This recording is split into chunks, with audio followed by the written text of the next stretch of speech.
नमस्कार सभी दर्शकों को हमारा नमस्कार और सबका हम स्वागत करते हैं। कल विपक्ष के जो नेता है राहुल गांधी उनकी प्रेस कॉन्फ्रेंस होगी और जो भी बातें उन्होंने की वो पुरानी बातें हैं। लेकिन एक बात गौर करने लायक है कि जो वो बार-बार वोट चोरी के बारे में कहते रहते हैं और दूसरी बात कि लोकतंत्र खतरे में है इसकी वजह से ये भी कहते हैं। लेकिन उन्होंने कहा कि वो कह रहे हैं कि लोकतंत्र को बचाना अब मेरा काम नहीं है। मतलब कितनी आश्चर्य की बात है कि जो दुनिया भर में संविधान की वो लाल किताब लेकर घूमते हैं और बताते हैं संविधान खतरे में है, लोकतंत्र खतरे में, वही नेता आज ये कह रहा है कि लोकतंत्र को बचाना मेरा काम नहीं है, मेरा काम तो सिर्फ आरोप लगाना है। ये खुलेआम उन्होंने उस प्रेस कॉन्फ्रेंस में बात कही। तो इसी से जुड़ी हुई आज हम बात करेंगे कि क्या इनकी नीयत है और क्या इनकी नीति है, और हमने आमंत्रित किया है हमारे विशेष अतिथि सुप्रसिद्ध एडवोकेट पंकज जोशी जी, जो सुप्रीम कोर्ट में एडवोकेट है और मथुरा से हमारे साथ जुड़े हैं। सर, आपका स्वागत है सर। जी, नमस्कार मैडम, आपके सभी व्यूअर्स के लिए भी बहुत-बहुत नमस्कार। सर, यही वही घिसी-पिटी बातें कही है और जो ऑलरेडी 1-2 साल पहले न्यूज़पेपर में आ चुकी है, वही बातें प्रूफ के जैसा उन्होंने कल प्रेस कॉन्फ्रेंस में बताया।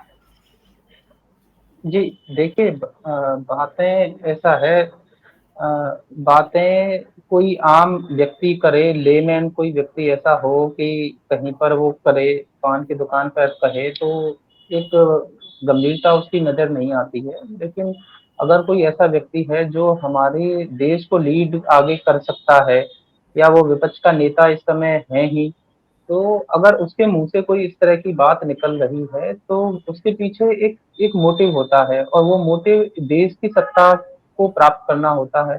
और उसमें अगर कोई भी बात निकल रही है, तो उसको एक गंभीरता से लेना बहुत ज़रूरी होता है। अगर हम कह सकते हैं कि उनकी बातें इस तरह की हैं कि वो एक उनमें गंभीरता नज़र नहीं आ रही है या वो इस तरह से बातें कर रहे हैं जिसमें कोई तथ्य उस तरह से नहीं है। लेकिन एक राजनीतिक विश्लेषक के नाते और एक सामाजिक जब उसका किस तरह से प्रभाव पड़ता है आम जनता के ऊपर, तो ये अपने आप में देखने वाली बात होगी, क्योंकि वो अपने आप में इस समय जिस पार्टी के नेता हैं, वो एक उसका मास लेवल पे एक उसका प्रभाव देश में है। और अगर वहाँ से कोई इस तरह से बात निकल रही है, अब कितना सच है, कितना झूठ है, ये तो आम जनता तय करेगी ही। हमारा काम ये है, विश्लेषण ये देखना है कि उसमें लीगल चीज़ें कितनी सही हैं, गलत हैं, और उसमें चुनाव आयोग की क्या भूमिका है, राज्य की एजेंसियों की क्या भूमिका है। संविधान ने जो हमें हक या अधिकार दिए हैं, तो उसको उनको किस तरह से निष्पक्ष रूप से कोई एजेंसी निभा पा रही है कि नहीं निभा पा रही है, ये सारी चीज़ें देखना है। क्योंकि आप अपनी बातों को हमारे लोकतंत्र के चौथे स्तंभ मीडिया के माध्यम से अगर कोई बात कहने जा रहे हैं, तो कम से कम आपको इतना तो समझना होगा कि आप अपने विषय की गंभीरता को समझें, ठीक है? आप अपनी चीज़ों को गंभीरता से नहीं लेते हैं, आप अपने तो मीडिया के लोग भी ये सोचते हैं कि हम किस, क्योंकि जब मैंने उनकी पूरी जो प्रेस कॉन्फ्रेंस थी, जब पहली बार मुझे उसका पता चला कि ये हाइड्रोजन बम फोड़ने जा रहे हैं, तो मतलब मैं एकदम सरप्राइज रह गया कि हाइड्रोजन बम कैसे, मतलब हमारे ये कहाँ, मतलब किसी साइंटिस्ट के टच में आ गए कि या या या क्योंकि अ, ये एक अपने आप में एक ऐसा सेंसेशन वर्ड वो अब कौन उनको लाके देता है, लेकिन वो सेंसेशन वर्ड भी पॉजिटिव दिशा का तो वर्ड है नहीं। वो एक मतलब एक विनाश की कल्पना जिसके दिमाग में घूमती हो, वो ही ऐसे शब्द लाके दे सकता है। और उस व्यक्ति ने हमारे मतलब विपक्ष के नेता के को लाके, जिस व्यक्ति ने ये शब्द दिया है और तो उसकी पहुंच वहां तक है, तो मैं तो उनके उस टीम के सदस्यों के बारे में विचार करता हूँ कि वो कौन-कौन लोग हैं जो हमारे विपक्ष के नेता के चारों तरफ बैठते हैं और उनको इस तरह का ज्ञान देते हैं। और क्योंकि राहुल गांधी जी आम कार्यकर्ता की तरह वो मेहनत तो कभी नहीं कर सकते, क्योंकि जिसने अपने परिवार में ये देखा हो कि मेरे मेरे ऑफिस के बाहर ही सीएम लाइन लगा के खड़े हों, तो वो और एक बूथ का और एक मंडल का और एक ब्लॉक का आम कांग्रेस का कार्यकर्ता किस तरह से पसीना बहाता है, और वो क्योंकि ये तो जब किसी जिले में भी जाते हैं तो जिले की शहर की जो भी मंडली होती है वो हाईजैक कर लेती है, तो इनके पास तो असली विचारों को ब्लॉक लेवल से विचारों तक को भी पहुंचने नहीं दिया जाता है।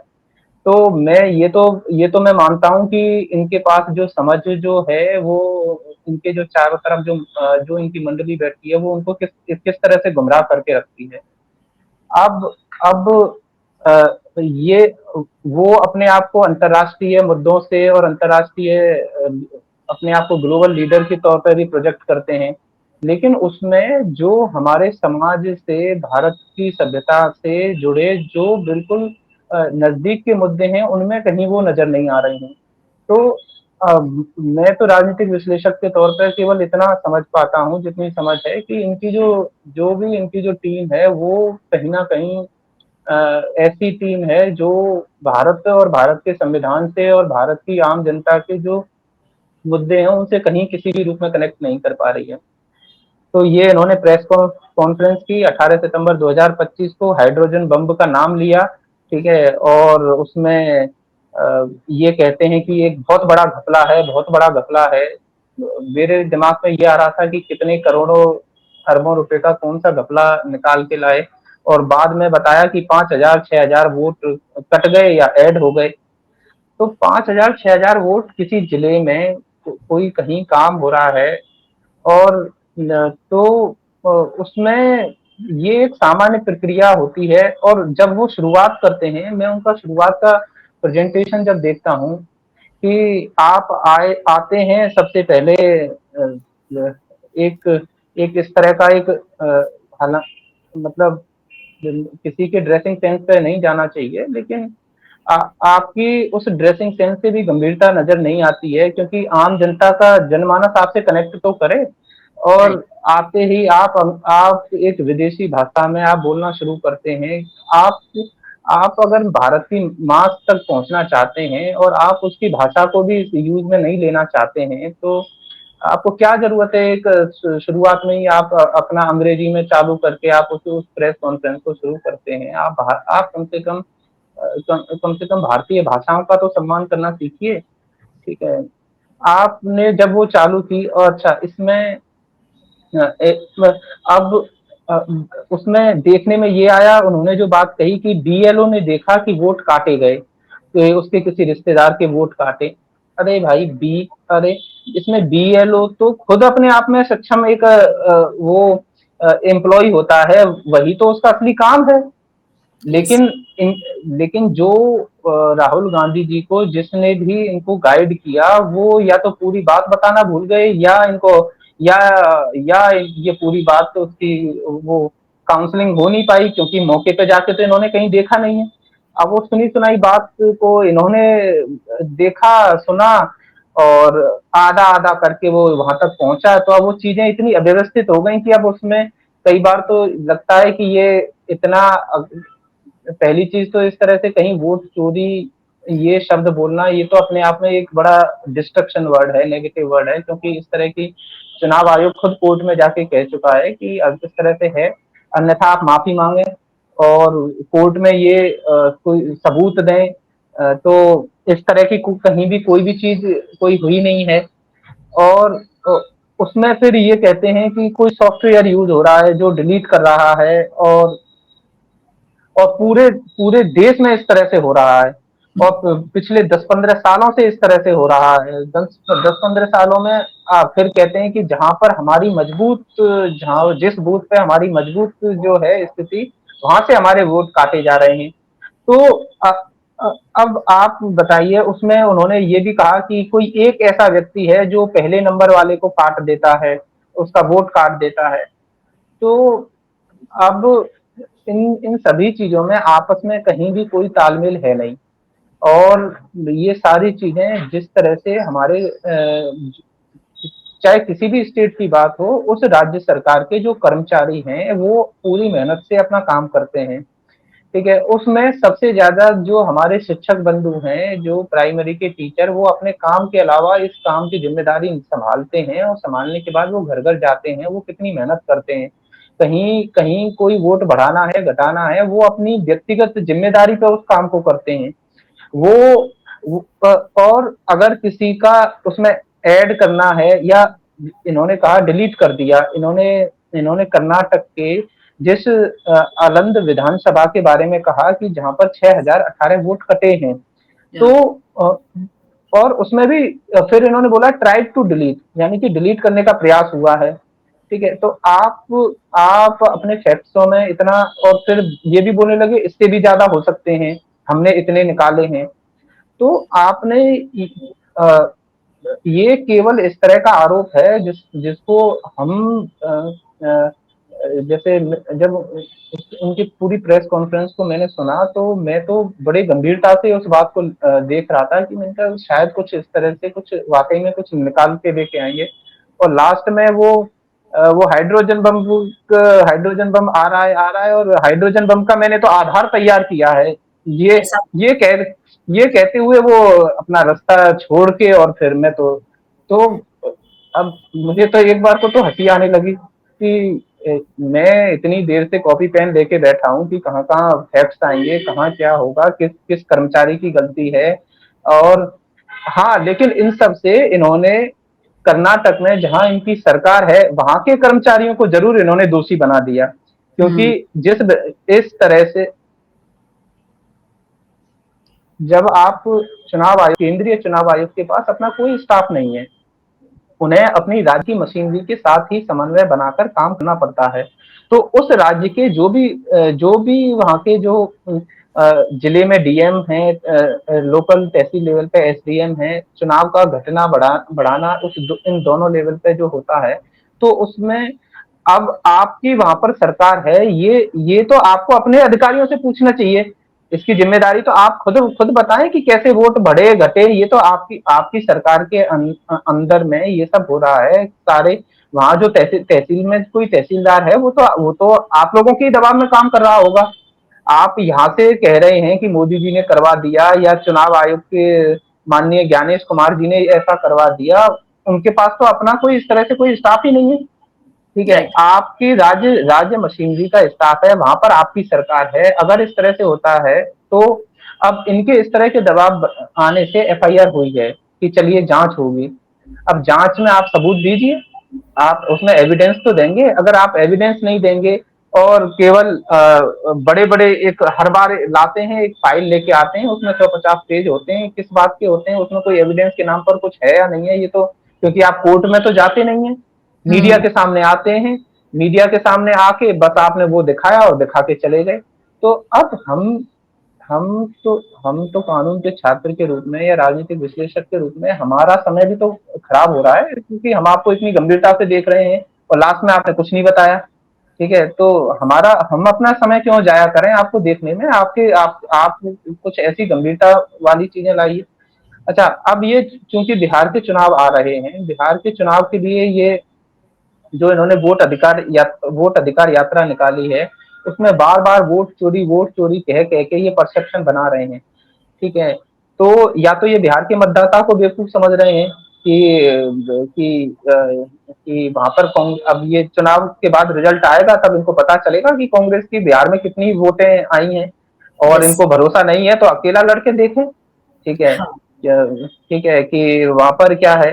तो क्योंकि जब अन्य जितने भी मुद्दे आए हैं, चाहे राफेल का मुद्दा हो, चाहे अन्य कई, उसमें सभी जगह पे एक मतलब अ, एक आरोप लगा देना, और आरोप लगाने के बाद उसकी सत्यता तक ना पहुंचना, और उसकी गंभीरता से भी उस बात को ना करना, ये कई बार राहुल गांधी जी और इनकी जो सहयोगी जो टीम, सोचता हूँ कि वो किस तरह से उनका काम करने का पैटर्न है, क्योंकि हम चाहते हैं कि कम से कम विपक्ष में कोई मजबूत नेता रहे, उसमें इतनी गंभीरता तो रहे कि कम से कम वो देश के मुद्दे जो हैं वो उठाए, तो कम से कम उनमें गंभीरता तो नजर आए। इसमें इसमें कहीं जब उन्होंने 7 अगस्त 2025 को जब उन्होंने पिछली जब प्रेस कॉन्फ्रेंस की थी जिसमें उन्होंने एटम बम लेके आए थे वो, ठीक है, यस। ठीक है। अब एटम बम में उन्होंने क्या बताया कि कर्नाटक में एक बेंगलोर साउथ की लोकसभा सीट है और वहां पे महादेवपुरा विधानसभा में वोट कटे हैं, ठीक है, फर्जी वोट पड़े हैं, ठीक है, उन्होंने उसको एटम बम की संज्ञा दे दी। अब एटम बम से ये हाइड्रोजन बम तक आ गए, लेकिन उन सभी में कहीं भी कोई एविडेंस के नाम पर कुछ भी नहीं दिखा पाए, ठीक है। अच्छा, उसी हिसाब से इनके नेता भी उसी रास्ते पे चलने लगे, क्योंकि जो इनका मेहनती कार्यकर्ता है, मेहनती जो जनता के मुद्दों से जुड़ा हुआ है, उसको तो ये ना तो टिकट दे पा रहे हैं, ना ये उसको आगे बढ़ा पा रहे हैं। अब जो इनके यहाँ जो चापलूसों की भर्ती ऊपर तक पहुंच जा रही है, उसी का परिणाम ये आज इस पार्टी की जो गंभीरता है वो अपने आप में बिल्कुल खत्म हो गई। खुद ये छुट्टियां मनाने मलेशिया या पीछे से कोई जिसको भी काम सौंप के जाते हैं, तो उसकी उसकी भी कोई विशेष जिम्मेदारी इस तरह की नहीं रह गई है, क्योंकि ये सारी बातें एक तरह से देश विरोधी बातें चल रही हैं, ठीक है। इसमें यस। कहीं भी कोई ऐसा मुद्दा नहीं है जिसकी वजह से, क्योंकि हम इसमें अच्छा, आप इसमें कहते हैं कि जो वोट कटे, क्योंकि अ, आप कह रहे हैं, तो चुनाव आयोग अपने आप में एक स्वतंत्र संस्था है, और स्वतंत्र संस्था वो हर पार्टी के बूथ के जितने भी कार्यकर्ता हैं उनको भी अपने साथ रख के उसमें काम करते हैं। तो अगर ये जिन अपने नेताओं से पूछने बैठे हैं, ये अपने बूथ लेवल के उस एजेंट से ही बात कर लेते जो काम कर रहा है, तो भी इनको ये चीजें दूर हो जाती। लेकिन इनको क्या है, केवल केवल उसमें जो वोट चोरी के नाम पे कोई सच्चाई का पता लगाने के बजाय केवल ये उसमें एक तरह से ये केवल आरोप लगा रहे हैं, और उसमें कोई कहीं सच्चाई तो किसी भी तरह की है नहीं। यस सर, अभी प्रेस कॉन्फ्रेंस खत्म होने के बाद राहुल गांधी जी का ट्वीट आया है, जिसके ऊपर उन्होंने I support students, I support young ones and I support that what Gen Z, ऐसा करके उन्होंने ट्वीट किया हुआ है, और नीचे लिखा है लोकतंत्र को बचाएंगे, ऐसा कुछ लिखा है। देखिए, तो सर इनकी नीयत साफ दिखती है कि क्या चाहते हैं वो भारत में अपनी सत्ता हासिल करने के नहीं, लिए। देखिए, नेपाल में जिस तरह से अराजकता जो आई है, इसको किसी भी रूप में सही नहीं माना जा सकता है, क्योंकि एक बने बनाए सिस्टम को जिस तरह से वहां पर उखाड़ दिया गया, अब इसके पीछे किन ताकतों का हाथ है, किसी विदेशी सत्ता का हाथ है या किसका भी है, ये तो आगे वहां पर जांच होगी, वो पता चलेगा। लेकिन अगर हमारे भारत के विपक्ष की मुख्य विपक्षी नेता इस तरह से ये बातें कहेंगे लिखेंगे, तो ये मतलब भारत के सिस्टम के लिए अपने आप में चुनौती बन जाएगी कि आप इस तरह से बातें कर रहे हैं, तो ये क्योंकि इन बातों को हल्के में नहीं लिया जा सकता है, ठीक है।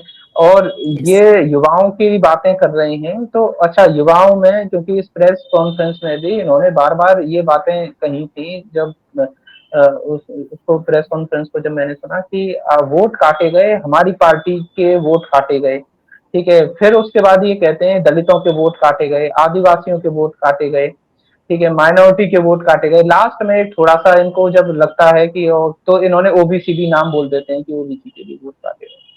तो आप मतलब जनरल कैटेगरी के लोगों को क्या, मतलब आप अपनी पार्टी में शामिल नहीं करना चाहते हैं, या जनरल कैटेगरी में जो मुख्य हर तरह से स्ट्रॉन्ग ब्राह्मण हो गए या ठाकुर हो गए या मतलब जाट हो गए, बनिया वर्ग जो पूरे देश के इस व्यापार को चलाता है, इतना टैक्स देता है, तो आप इन सभी को क्या समझते हैं कि मतलब आपको इन सभी लोगों के वोट नहीं चाहिए, या आपके कौन ऐसे साथी हैं जो आपको गुमराह करके रखते हैं कि तभी तो इस पार्टी का ये हाल हो गया है, ठीक है। आप केवल ऐसा नहीं है कि आप केवल इनके बारे में बोलने से आपको वोट मिल जाएगा, ठीक है। आज भी समाज के प्रभावी भूमिका के रूप में अगर जनरल कैटेगरी की जो प्रमुख जातियां हैं उनका हिस्सा है, और आप उन्हीं से अपने आप को अलग करके अगर आप देख रहे हैं, तो आप अपनी पार्टी के लिए एक तरह से नुकसान ही कर रहे हैं। ठीक है, जो भी आपके वहाँ पर जो भी आपके विश्लेषक हों, जो आपको सहयोग करते हों, लेकिन वो आपकी पार्टी के लिए तो वो रास्ता बना नहीं रहे हैं, वो रास्ते में गड्ढे ही पैदा करते जा रहे हैं। अब चूंकि यस। आपको आगे बढ़ना है, तो ये तो आपको खुद समझना होगा कि मुझे किन से बचना है, क्या क्या करना है। अब आप इस क्योंकि इस प्रेस कॉन्फ्रेंस के माध्यम से आप बार बार इस बात को कह रहे हैं कि ऐसा ही राजस्थान में हुआ, हरियाणा में हुआ, गुजरात में हुआ, महाराष्ट्र में हुआ, तो पूरा सिस्टम तो चुनाव चुनाव आयोग का और राज्य की मशीनरियों का सिस्टम तो एक जैसा है। कहीं पर वोट कट रहे हैं, बढ़ रहे हैं। अच्छा, उन्होंने कहा कि रात के 4 बजे भी वोट कट जाता है। अरे, जब जब बीएलओ उस फॉर्म को लेके आता है, फिर उसके बाद फॉर्म 7 को जब ऑनलाइन कंप्यूटर में होगा, उनको दिनों रात उस समय काम करना पड़ता है। आप देखो तो सही कि किस समय आप हो सकता है सुबह 10 बजे उठे या 12 बजे उठे, कर्मचारी को तो दिनों रात काम करना पड़ता है, और जिस समय उसके पास काम आता है कि इतने सारे फॉर्म आए हैं, अभी जिला पंचायत के चुनाव आएंगे या विधानसभा के चुनाव आएंगे, तो उस समय देखिए। अच्छा, लेकिन उनको उनको इस तरह से नहीं है, उसमें बीएलओ खुद वहां पर सत्यापन करता है, कहीं की वोट काटनी है, उसका मृत्यु प्रमाण पत्र उसमें लगाया जाता है, उसके परिवार वालों के बयान होते हैं, उनके सिग्नेचर होते हैं, उनके मोबाइल नंबर होते हैं। किसी पर मोबाइल नंबर नहीं है, तो बीएलओ खुद अपना मोबाइल नंबर उसमें देता है। ठीक है। अब ये अब इन सारी चीजों में कोई सच्चाई निकल के आए तो उसकी जांच हो। अच्छा, जांच के नाम पर इन्होंने सीआईडी के माध्यम से जो एफआईआर जो दर्ज हुई है, जो कर्नाटक राज्य में हुई है, और एफआईआर वो फरवरी 2023 की बता रहे हैं कि फरवरी 2023 में हुई है। ठीक है। अब अ, बात ये है कि आप राज्य की मशीनरी में, क्योंकि जो सीआईडी जो है, वो हत्या, अपहरण, आतंकवाद, संगठित अपराध, इस तरह की चीजों पर वो काम करती है एजेंसी। आज वो चुनाव आयोग के लिए और वो भी केंद्र के चुनाव आयोग के लिए भेज रही है नोटिस है बार बार। तो आपने अपनी राज्य की मशीनरी का किस तरह से उपयोग कर रहे हैं, इसके लीगल आगे कॉन्सिक्वेंसेज भी नजर आएंगे, और उसमें देखना पड़ेगा कि इस तरह से कोई राज्य की मशीनरी सीधा इस तरह से उसमें सवाल जवाब करने का उसे हक है या नहीं है। ये ठीक राइट। है, इसमें आगे ये भी देखना होगा। कर्नाटक सीआईडी कह रही है कि इसमें जो डेस्टिनेशन आईपी हैं, आप उन्हें उन्हें हमें बताइए। ठीक है, जो जो डिवाइस डेस्टिनेशन के पोर्ट हैं, आप उन्हें बताइए, ओटीपी डिटेल हमें दीजिए, उसमें जो मोबाइल नंबर यूज हुए हैं वो बताइए, उनके मालिकों के। तो आप आप कम से कम उस जिले के ही जो अधिकारी कर्मचारी रहे हैं। ठीक है, आप पहले हुँ। आप उस तहसील के अपनी सबसे पहले तो आप उस तहसील में जो कर्मचारी हैं, आप उन्हीं से सवाल जवाब करिए। ठीक है, आप केंद्र तक क्यों पहुंच के यस। जा रहे हैं? आप पता लगाइए ना आपके राज्य में क्या हो रहा है। आप अपने राज्य का पता क्यों नहीं लगाते हैं कि आपके राज्य में किस तरह से वोटें डिलीट हो जाती हैं, ऐड हो जाती हैं, क्या आप वहां दिल्ली तक के आपको जाने की जरूरत ही क्यों पड़ रही है? ठीक है। राइट। अब इस इसमें जो कॉल सेंटर या सॉफ्टवेयर से वो डिलीट हो जाते हैं, इस तरह के ये जो आरोप हैं, ये इतने इतने मतलब ये आरोप इस तरह के हैं कि बड़ा कई बार लगता है कि ये इतना छिछला आरोप है, और इसका इसका इन्होंने जो पूरी प्रक्रिया बताई, और एटम बम, हाइड्रोजन बम, इन सब बातों से बड़ी मतलब अपने आप में बड़ी एक ये है कि कब कब कभी तो गंभीर हो। तो हम तो केवल यही यही यस। उम्मीद कर सकते हैं कि इनको एक अच्छी टीम मिले जो इन्हें अच्छी बातें सिखाए, तो कुछ अच्छा हो। यस। इनकी प्रेस कॉन्फ्रेंस होने के बाद इलेक्शन कमीशन के द्वारा भी बताया गया कि ऐसा कोई भी ऑनलाइन डिलीट नहीं हो सकता है। मतलब कहीं पे भी ये सच्चाई नहीं दिखा पा रहे, सिर्फ बयानबाजी और एक प्रोपेगेंडा की तरह। सर, एक बहुत इंपॉर्टेंट बात मैं आपसे पूछना चाहूंगी। सर, ये इसलिए हो रहा है कि उनको जो डेमोग्राफी चेंज करनी है, पर्टिकुलरली जो इलीगल माइग्रेंट्स है, उनको आधार कार्ड देना, ये सब कुछ चलता है, हमको मालूम है, पढ़ते हैं। तो ये एक बहुत बड़ा खतरा हमारे देश के लिए है, सर। देखिए, कहीं पर आधार कार्ड किसी का बन रहा है, किसी का इलीगल बन रहा है, तो उसमें उस जगह के जो भी कर्मचारी संलिप्त हैं, तो ये तो अपने आप में उनकी ज़िम्मेदारी बनती है। और कहीं किसी राज्य सरकार का कोई पॉलिटिकल नेता इस तरह से इन्वॉल्व हो सकता है, ये तो ख़ैर मैं नहीं मानता। क्योंकि हर कर्मचारी को अपना भला-बुरा स्वयं सोचने में वो सक्षम है। अगर इस तरह के माध्यमों से अगर किसी कर्मचारी के बारे में पता चलता है, तो मैं ये है कि उनके लिए जो कड़े से कड़े प्रावधान जो बनाए जा सकते हैं, खास करके उनकी जो भी प्रॉपर्टियां हैं उन्हें जब्त करना, और उनके अगेंस्ट जो मैक्सिमम जो कार्रवाई है उसको जल्दी से जल्दी पूरा करके उनको जेल भेजना, वो जरूर होना चाहिए। जब तक वो काम नहीं होगा यस, तब तक बड़ा मुश्किल है। यस। सर एंड में सर हम यही बोलना चाहेंगे कि एटम बॉम्ब के बाद हाइड्रोजन बॉम्ब की बात हुई और फुलझड़ी भी नहीं निकली। लेकिन इनकी बातों की गंभीरता इस 2 इंसिडेंट से भी पता चलती है सर कि हमारी स्वतंत्रता का जो सेलिब्रेशन होता है लाल किले की प्राचीर से, तभी भी राहुल गांधी वहां नहीं गए। और जब अभी रिसेंटली ओथ सेरेमनी था वाइस प्रेसिडेंट का, एज अ एलओपी उनको जाना चाहिए था, लेकिन वहां पर भी नहीं थे। तो ये दर्शाता है कि कितने ये गंभीर है हर चीज में। और दूसरी बात सर, जो कुछ भी ये बातें हो रही है, एक बात जरूर है कि मोदी विरोध करते करते ये अब देश के विरुद्ध हो गए हैं। देखिए, जो परसेप्शन ये जो बना रहे हैं वो तो अपने आप में गलत है ही। ठीक है। अब उस समय क्योंकि हम तो समाज के बहुत सामान्य व्यक्ति के से जुड़ाव रखते हैं, तो उसमें हम तो इन कांग्रेस के कई कार्यकर्ताओं को भी देखते हैं जो असल में काम करना चाहता है और काम कर रहा है। ठीक है। जब वो खुद ही हर बार ये देखते हैं कि इस बार हमारे नेता कुछ अच्छा बोलेंगे, कुछ अच्छा करेंगे, और बाद में निकल के आता है कुछ और। ठीक है। तो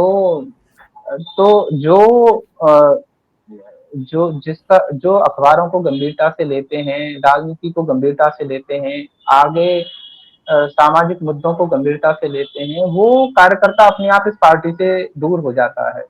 और यस, अब अब इसी का कारण ये है कि आज इनका संगठन अपने आप में एक अलग, मतलब बिल्कुल कमजोर हो गया, भटकाव हो गया। और अब ये जब तक गंभीरता से अपने इस, क्योंकि राजनीति करना केवल एक इस तरह से नहीं है कि आपको कोई चीज चलो मिल गई, आपको चलो परिवार में इस तरह से है, आपके आपके पूर्वजों ने मेहनत की, मोतीलाल नेहरू जी के समय से चलो वो लगातार मेहनत करते चले आ रहे हैं, अपने अपने प्रोफेशन को लेते आ रहे हैं। आज आपको भी उसी प्रोफेशन को गंभीरता से लेंगे तो आप भी कुछ बनेंगे, और नहीं इसी तरह से रहा तो चलो इस बार तो आप विपक्ष के नेता मान लिए गए हैं, नहीं तो बाकी के और विपक्ष के और भी नेता हैं, वो फिर आपको नेता के रूप में भी नहीं कहेंगे। वो कह देंगे कि हाँ ये तो हमसे भी जूनियर हैं, क्योंकि कई राज्यों में जहां पर अन्य पार्टियां मजबूत स्थिति में खड़ी हुई हैं, वो कह देती हैं कि इनसे हम समन्वय करें भी या ना करें, क्योंकि इनके समन्वय करने से और उल्टा फायदा होने की बजाय नुकसान हो जाता है। कोई ना कोई आके ये गलत बयान दे जाएंगे और हमें नुकसान हो जाएगा। तो अब यस, अब आगे स्थिति और कितनी बिगड़ती है वो तो, क्योंकि आने वाले ये है समय वो में। तो आने वाले समय में ही पता चलेगा। फिलहाल ये है कि जो ये यस, मतदाता सूची की बात कर रहे थे कि मतदाता सूची सही नहीं है, और उसमें जो आरोप लगा रहे थे वो ऐसा कुछ भी नहीं निकला। और हमें भी यही लगा, हमने भी अपना आधा 1 घंटा उस प्रेस कॉन्फ्रेंस को देख के मतलब समय बर्बाद ही किया। अब उस पे कुछ कुछ लोग मेमे बनाएंगे, कुछ कार्टून बनाएंगे, कुछ ऐसा कुछ होने लगेगा। Yes sir. So sir conclusion में यही कहेंगे कि जो नेता हमेशा ये कहता है कि सारे कॉन्स्टिट्यूशनल इंस्टीट्यूशन खतरे में है, सर लोकतंत्र खतरे में है, वही नेता आज उसी के ऊपर विश्वास नहीं रख रहा है, तो बहुत बड़ी चिंताजनक बात है। और सभी दर्शकों को हम कहेंगे कि आज का हमारा ये वीडियो जरूर देखिए, लाइक करिए, कमेंट करिए, शेयर करिए और हमारे चैनल को सब्सक्राइब करते रहिए। Sir once again thank you very much, आप फिर से हमारे साथ आज जुड़े और इस बात पर चर्चा की। Thank you sir. जी, धन्यवाद आपका। नमस्ते। जय हिंद जय सर। हिंद।